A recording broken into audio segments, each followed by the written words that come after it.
¿Y si el castigo de Dios no cayera desde los cielos, sino que surgiera del mismo suelo que pisas? Si el juicio no se anunciara con el estruendo de un trueno, sino con el susurro silencioso de algo pequeño, constante e imposible de ignorar. Lo que estaba a punto de ocurrir en la tierra de los faraones marcaría un antes y un después, no solo en la historia de Egipto, sino en la comprensión del poder divino. La narrativa bíblica nos muestra que, a veces, la manifestación más aterradora de la autoridad celestial no es la que destruye con fuego, sino la que humilla desde el polvo. Después del cataclismo de la segunda plaga, cuando millones de ranas invadieron cada rincón de Egipto, desde los palacios hasta las chozas más humildes, el faraón, abrumado y desesperado, prometió obedecer. Juró liberar al pueblo de Israel si tan solo la plaga cesaba. Moisés oró y las criaturas murieron, dejando tras de sí un hedor de descomposición que impregnaba el aire. Pero apenas el alivio llegó, apenas el último eco del croar se extinguió, el corazón del monarca se endureció una vez más. Su promesa se desvaneció como un espejismo en el desierto. Egipto, en su arrogancia, creyó que la tormenta había pasado, que lo peor había terminado, sin sospechar que el verdadero terror apenas estaba por comenzar. La paciencia divina había llegado a un punto de inflexión. Dios habló otra vez a Moisés, pero esta vez el tono había cambiado. No hubo más advertencias públicas, no hubo más negociaciones en la corte del faraón, ni se le ofreció una última oportunidad para evitar el juicio. El mensaje fue claro, directo y despojado de toda diplomacia.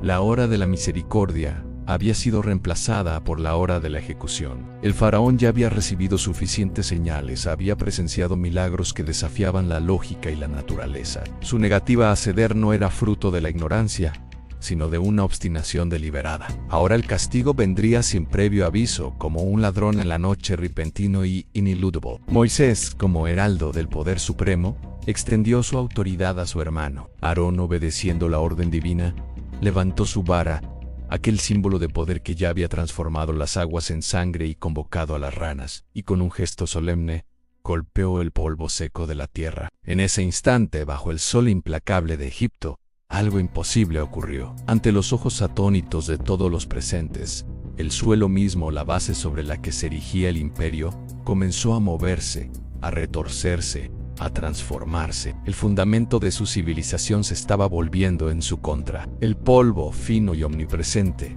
se convirtió en una plaga viva. Millones, miles de millones de pequeños insectos, piojos o jejenes brotaron de la tierra y cubrieron a hombres y animales por igual. No había refugio posible, no había descanso, no había forma humana de escapar. Desde el faraón en su trono hasta el esclavo en su lecho, todos fueron infestados. La plaga no estaba solo en las calles o en los campos, estaba sobre su piel, en su ropa, en su cabello. No se podía huir de ella porque surgía de la misma tierra que conformaba la nación. A diferencia de las plagas anteriores, esta no fue espectacular ni ruidosa. No hubo ríos de sangre ni un clamor ensordecedor de ranas. Fue una plaga silenciosa, personal, persistente y profundamente humillante. Cada movimiento, cada respiración, cada intento de encontrar alivio era un recordatorio constante de su impotencia. La nación más poderosa del mundo, que se enorgullecía de su limpieza ritual y su superioridad, fue reducida a una masa de cuerpos atormentados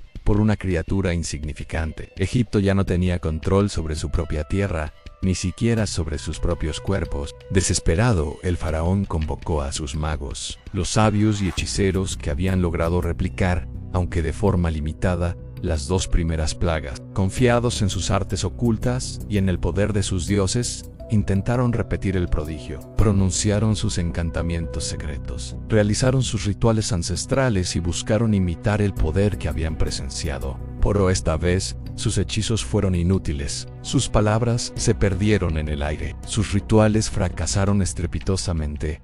La magia de Egipto había encontrado su límite. Por primera vez desde el inicio de esta confrontación divina, los sabios de la corte se quedaron sin respuestas. Sus rostros, antes llenos de arrogancia, ahora reflejaban una mezcla de pánico y resignación. Se volvieron hacia el faraón no para ofrecer una solución, sino para confesar su derrota. Y en medio de su fracaso, pronunciaron una verdad que resonaría a través de la historia. Una verdad que ni el propio faraón podía negar. Esto es el dedo de Dios. Reconocieron que se enfrentaban a un poder de una dimensión completamente diferente. Una autoridad que no podía ser imitada, desafiada ni comprendida por la sabiduría humana.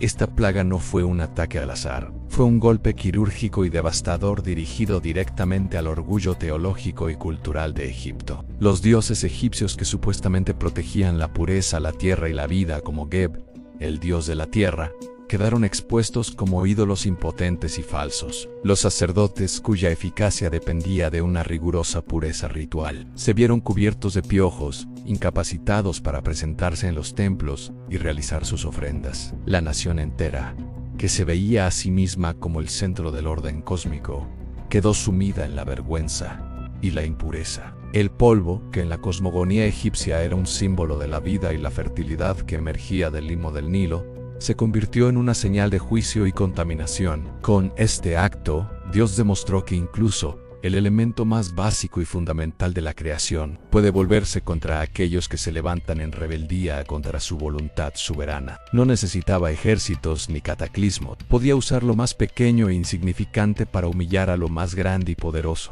Aún así, a pesar de la evidencia abrumadora, a pesar de la confesión de sus propios magos y de la humillación palpable de su nación, el faraón no se arrepintió. Su corazón, ya endurecido, se contrajo aún más, como una piedra que se niega a ser quebrada. Ni siquiera cuando la evidencia del poder divino era clara, directa e innegable, decidió cambiar su camino. La soberbia era un veneno más profundo que cualquier plaga. La tercera plaga fue una advertencia silenciosa pero devastadora. No solo afectó el cuerpo, causando una miseria física insoportable, sino que también atacó el alma de una nación que había depositado su fe en su propia grandeza y en sus dioses inertes. Fue una lección sobre la fragilidad del poder humano frente a la omnipotencia divina. Una lección escrita no en piedra, sino en el polvo mismo de la tierra. Pero esto era solo el comienzo. El juicio apenas había iniciado su crescendo. Dios aún no había terminado con Egipto, y la terquedad del faraón solo garantizaría que la siguiente demostración de poder fuera aún más contundente. Cada plaga que seguiría sería más intensa en su alcance, más clara en su mensaje y más imposible de ignorar. En el próximo episodio de la Biblia nunca contada, exploraremos la cuarta plaga de Egipto. Seremos testigos de cómo densos enjambres de moscas cubrirán la tierra, trayendo corrupción y desolación. Y veremos cómo, por primera vez, Dios hará una clara y milagrosa distinción entre su pueblo en la tierra de Gosén y el resto de una nación que se hundía cada vez más en la oscuridad. Si este contenido te ayuda a comprender las escrituras de una forma más profunda, visual y cinematográfica, suscríbete ahora a nuestro canal, deja tu comentario compartiendo tus reflexiones y acompáñanos en esta serie que se atreve a revelar los detalles y significados que muchos nunca se atrevieron a contar. La historia continúa, y lo que está por venir revelará un poder que ningún reino de la tierra podrá resistir.